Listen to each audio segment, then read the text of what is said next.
On March the 14th, 2018, at the age of 76, passed away Mr. Stephen Hawking, a British theoretical physicist, cosmologist, author, and director of research at the Centre of Theoretical Cosmology within the University of Cambridge. His scientific works included a collaboration with Roger Penrose on gravitational singularity theorems in the framework of general relativity and the theoretical prediction that black holes emit radiation often called Hawking radiation. Hawking was the first to set out a theory of cosmology explained by a union of the general theory of relativity and quantum mechanics. He was a vigorous supporter of the many worlds interpretation of quantum mechanics. He was an honorary fellow of the Royal Society of Arts, a lifetime member of the Pontifical Academy of Sciences, and a recipient of the Presidential Medal of Freedom, the highest civilian award in the United States. He was the Lucasian Professor of Mathematics at the University of Cambridge between 1979 and 2009, and achieved commercial success with works of popular science in which he discussed his own theories and cosmology in general. His book A Brief History of Time appeared on the British Sunday Times bestseller list for a record-breaking consecutive 237 weeks. He had a rare early-onset slow-progressing form of amyotrophic lateral sclerosis, or ALS, also known as motor neuron disease or Lou Gehrig's disease, that gradually paralyzed him over the decades. Throughout his long life, he died at the age of 76, he was still able to communicate using a single cheek muscle attached to a speech-generating device. He was married twice and had 3 children.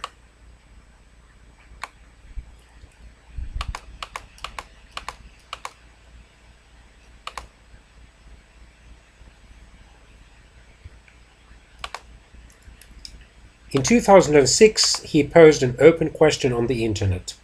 In a world that is in chaos politically, socially, and environmentally, how can the human race sustain another 100 years? Later clarifying, I don't know the answer. That is why I asked the question to get people to think about it and to be aware of the dangers we now face. He expressed concern that life on Earth is at risk from a sudden nuclear war, a genetically engineered virus, global warming, or other dangers we have not yet thought of. He stated that given the universe's vastness, aliens likely exist, but that contact with them should be avoided, because aliens might pillage the Earth's resources. He warned that super-intelligent artificial intelligence could be pivotal in steering humanity's fate. He also argued that computer viruses should be considered a new form of life, and stated that maybe it says something about human nature that the only form of life we have created so far is purely destructive. Talk about creating life in our own image. At Google's Zeitgeist, or Times Spirit of the Age conference in 2011, he claimed that philosophy is dead. In other words, that philosophers have not kept up with modern developments in science, and that scientists have become the bearers of the torch of discovery in our quest for knowledge.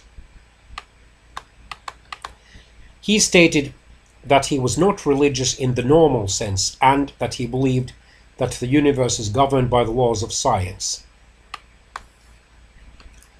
He claimed there to be a fundamental difference between religion, which is based on authority, and science, which is based on observation and reason. He claimed that science would win this struggle because it works. In 2008, He stated the laws may have been decreed by God, but God does not intervene to break the laws. When he was interviewed by a journalist of the Guardian newspaper, he regarded the concept of heaven as a myth, believing that there is no heaven or afterlife and that such a notion was a fairy story for people afraid of the dark.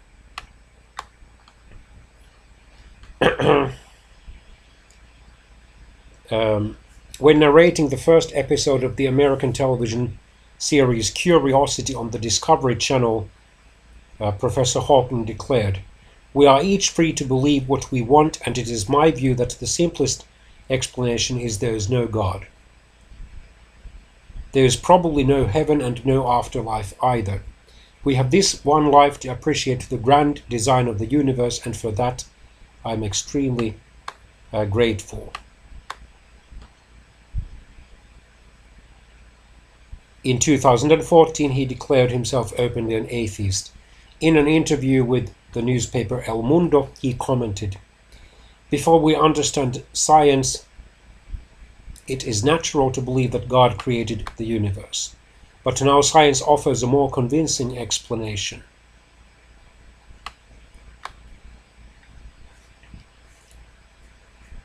In March 1968, he marched alongside Tariq Ali and Vanessa Redgrave to protest against the Vietnam War. He supported the Labour Party for decades. He supported the United States Democratic Party's presidential candidate, then Vice President Al Gore, in 2000. He opposed the 2003 US-led invasion of Iraq as a war crime. He campaigned for nuclear disarmament and supported stem cell research, universal health care, and action to prevent climate change. He also opposed Scottish independence in 2014. He believed that a United Kingdom withdrawal from the European Union, or Brexit, would damage the British contribution to science, as modern research needs international collaboration, and that the free movement of people in Europe encourages the speed of ideas. He feared US President Donald Trump's policies on global warming could endanger the planet and make global warming irreversible.